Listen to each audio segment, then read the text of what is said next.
Assalamualaikum warahmatullahi wabarakatuh. Alhamdulillah wassalatu wassalamu ala rasulillah wala hawla wala quwwata illa billah, amma ba'du. Sahabat fadilah, para alim, para kiai, para sepuh, para masyayikh ingkang kawula hormati, hadirin hadirat jamaah Masjid Al-Ghazali yang saya muliakan dan mudah-mudahan mendapatkan kemuliaan dari Allah Subhanahu wa ta'ala. Pada malam ini kita akan melanjutkan kajian hadis Arba'in Nawawiyah, dan malam ini kita sampai pada hadis yang ke-19. Hadis yang ke-19 ini disampaikan oleh Abdullah bin Abbas radhiyallahu anhu, seorang sahabat paling muda dan paling kecil di antara sahabat-sahabat Rasulullah, karena beliau ini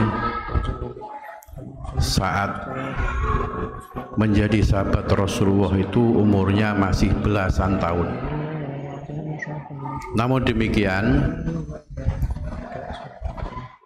sahabat Ibnu Abdullah atau Abdullah bin Abbas ini disebut juga sebagai seorang muhaddits. Kenapa? Karena beliau menyampaikan tidak kurang dari 1.600 hadis. Memiliki kemampuan mengingat yang cukup kuat sehingga sampai bisa menyampaikan 1.600 hadis. Tentu ini sesuatu yang sangat luar biasa. Dan beliau ini juga dikatakan sebagai seorang ahli tafsir, sehingga banyak para mufassir itu menjadikan apa yang disampaikan oleh Ibnu Abbas ini sebagai rujukan untuk menafsirkan kitab Al-Quranul Karim.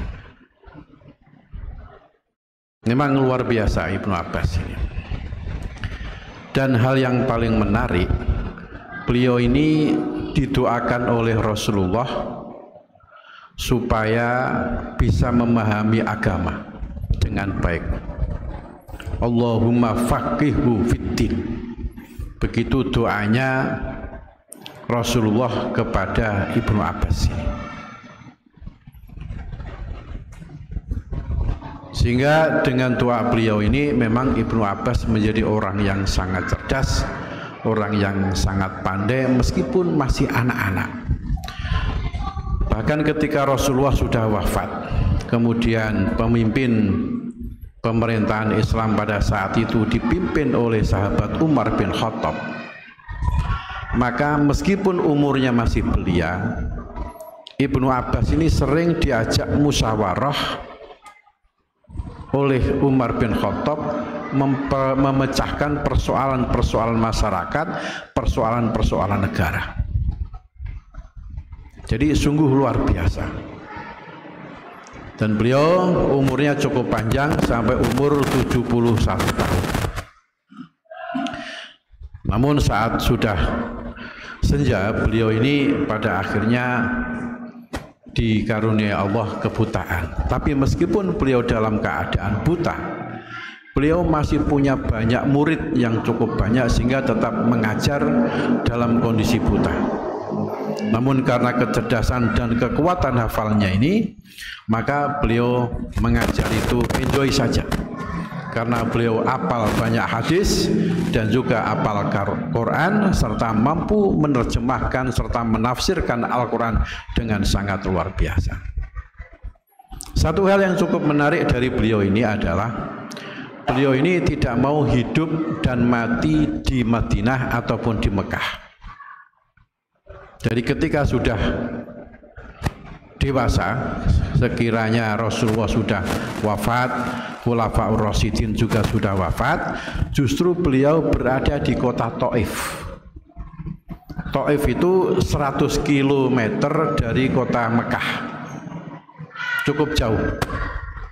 Udaranya sejuk dan subur tanahnya, sehingga kalau bapak ibu yang pergi haji, pergi umroh, makan sayuran, bayem, terong, semongko, termasuk delimo, itu adalah hasil pertanian yang ada di daerah Thaif, yang jaraknya dari kota Mekah itu 100 km. Dan sekarang sudah dibangun cukup bagus, sehingga kalau ada jamaah haji, jamaah umroh di sana bisa menikmati kota Thaif dari udara dengan naik gondola. Mungkin yang sudah umroh pernah ke sana mungkin masih mengenang. Yang belum silakan berangkat dan ngajak saya. Ya. Nah, itu yang paling enak. Menariknya lagi, beliau ini berpesan, bukan hanya sekedar mau hidup di Thaif, tidak mau hidup di Mekah dan Madinah, tapi juga minta disarekan, minta dimakamkan di kota Thaif juga. Nah, alasannya apa beliau ini mau hidup dan mati di Thaif? Mungkin tidak sebagaimana kebanyakan orang. Kebanyakan orang itu kepingin kalau hidupnya di Mekah, matinya pun di Mekah, sehingga nanti bisa dimakamkan mungkin di sebelahnya istri Rasulullah, Khadijah Al-Kubra, atau mungkin mati di Madinah, sehingga bisa dimakamkan di Makbarah Baqi, sehingga bisa bersebelahan dengan Rasulullah dan sahabat-sahabat Rasulullah. Tapi ketawaduan Ibnu Abbas ini tidak seperti itu. Dia mempunyai pendapat demikian: orang melakukan amal kebaikan di Masjidil Haram ataupun di kota Mekah, satu kali kebaikan itu diberikan pahala 100.000 kali dibandingkan dengan di tempat yang lain. Sementara itu di Madinah juga demikian. Orang yang melakukan satu amal kebaikan diberikan pahala 1000 kali. Namun sebaliknya, ketika orang itu melakukan satu kejelekan di Mekah ataupun di Madinah, itu juga dosanya berlipat-lipat. Jadi kalau di Mekah dan di Masjidil Haram sekitar 100.000 kali dosa, satu kali dosa yang kita lakukan. Kalau di Madinah itu 1000 kali. Nah, atas dasar itulah maka Ibnu Abbas berpendapat, saya tidak mampu untuk menghadapi yang seperti itu. Kenapa? Karena amal belum tentu itu diterima. Amal kebaikan kita kan belum tentu diterima. Coba di antara bapak-bapak dan ibu-ibu jamaah sholat tarawih ini, siapa yang tahu bahwa sholatnya malam ini diterima oleh Allah? Coba acungkan tangan. Laga anu sing wani. Napa gak wani? Ora roh. Enggak tahu masalahnya. Ibnu Abbas juga demikian. Enggak tahu bahwa amal mana yang diterima oleh Allah. Lah, sedangkan kesalahan, sedangkan dosa, kemaksiatan itu pasti. Ya, bukan pasti diterima. Pasti dosa, kan gitu. Maka oleh karena itu dalam rangka amannya, maka Ibnu Abbas lebih baik hidup di Thaif daripada di Mekah dan di Madinah. Nah, dan di sana kita bisa melihat prasasti yang ada pada beliau, ya berupa Masjid Ibnu Abbas dan perpustakaan Ibnu Abbas. Kita bisa ziarah ke makamnya, kita bisa sholat di masjidnya, dan kita juga bisa membaca tafsir Ibnu Abbas secara langsung yang ada di sana. Sebagai tabarukan kita, mudah-mudahan Allah memberikan anugerah ilmu untuk memahami Al-Quran dengan sebaik-baiknya. Monggo kalau mau ke sana ya. Murah kok nggih. Budal umroh niku larang napa murah? Nak budale saya ngriki larang, nak budale saya Mekah niku murah, mboten bayar, gratis. Sing gare larang niku rak pesawate, tikete, hotele, kan ngoten. Nah, itu. Nah, apa yang disampaikan oleh Ibnu Abbas dalam hadis yang ke-19 ini, hadisnya cukup panjang, namun saya hanya akan menyampaikan sepotong saja. Apa yang disampaikan oleh Ibnu Abbas, bahwa Rasulullah mengajarkan kepada beliau satu kalimat, ini wa'allimuka kalimatin ya gulam, saya akan mengajarkan kepada kamu beberapa kalimat wahai anakku.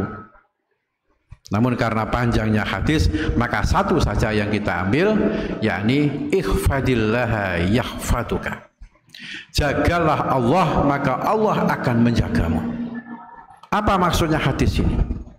Jagalah hak-hak Allah, jagalah hukum-hukum Allah, jagalah apa yang menjadi perintah-perintah Allah, dan jagalah dirimu dari apa yang menjadi larangan-larangan Allah Subhanahu wa ta'ala.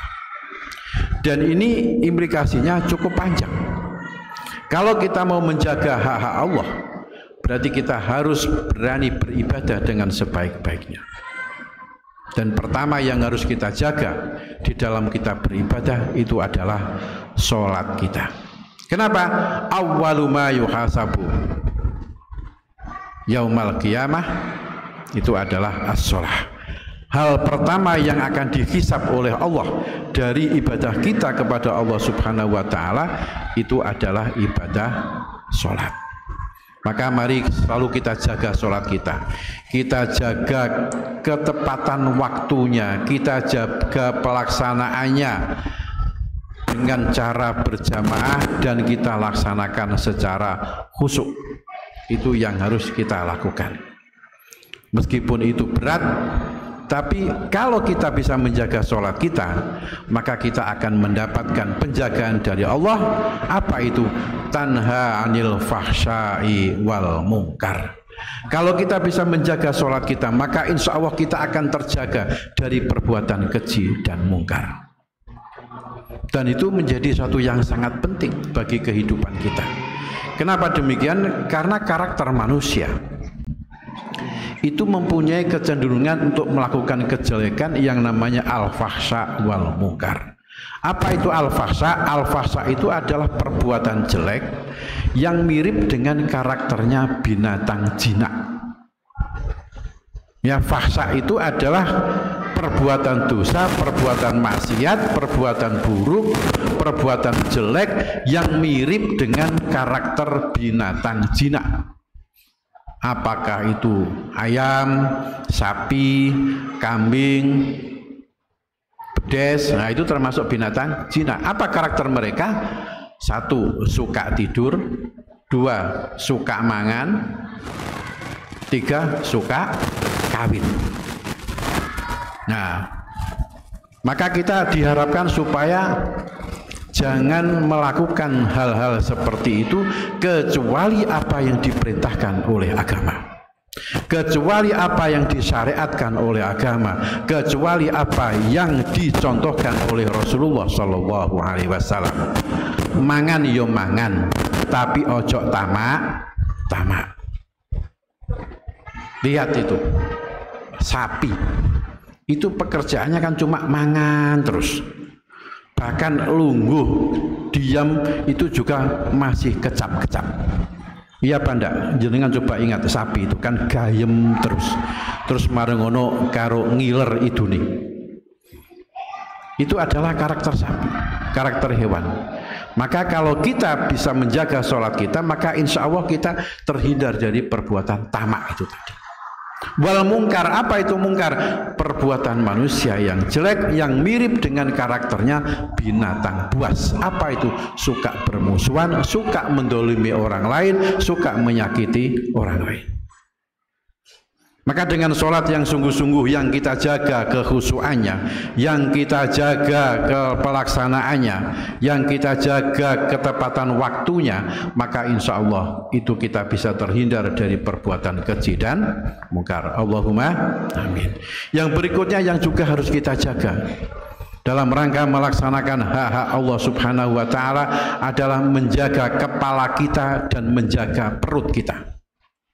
Apa kepala kita yang perlu kita jaga? Kita jaga pandangan kita, kita jaga pendengaran kita, kita jaga penciuman kita, kita jaga ucapan kita, dan kita jaga pikiran kita.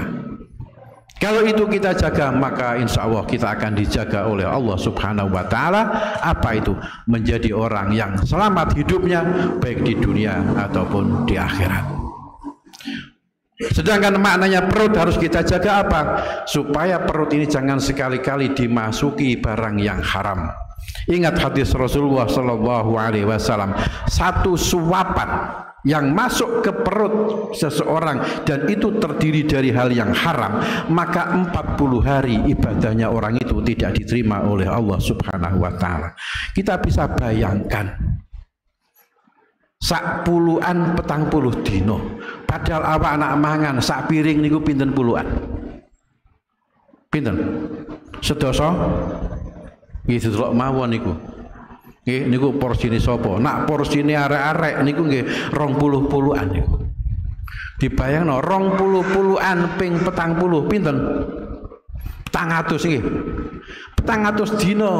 Berarti 1 tahun sak piring sing haram itu menyebabkan ibadah kita tidak diterima oleh Allah. Itu sak piring, padahal kini sedino mangan 3 piring. Berarti pinten? 1200 dino kan. Berarti berapa tahun? Berarti sekitar 3 tahun lebih. 1 hari kita makan makanan yang haram, itu menyebabkan ibadah kita tidak diterima oleh Allah Subhanahu wa taala. Maka mari itu kita jaga. Jangan sampai itu terjadi, karena kalau itu terjadi sungguh sia-sia, sungguh rugi bagi kita dalam beribadah kepada Allah Subhanahu wa taala. Baik, karena hadisnya cukup panjang, saya rasa itu saja dulu yang perlu saya sampaikan. Kurang lebihnya mohon maaf, mudah-mudahan ada manfaat dan gunanya. Assalamualaikum warahmatullahi wabarakatuh.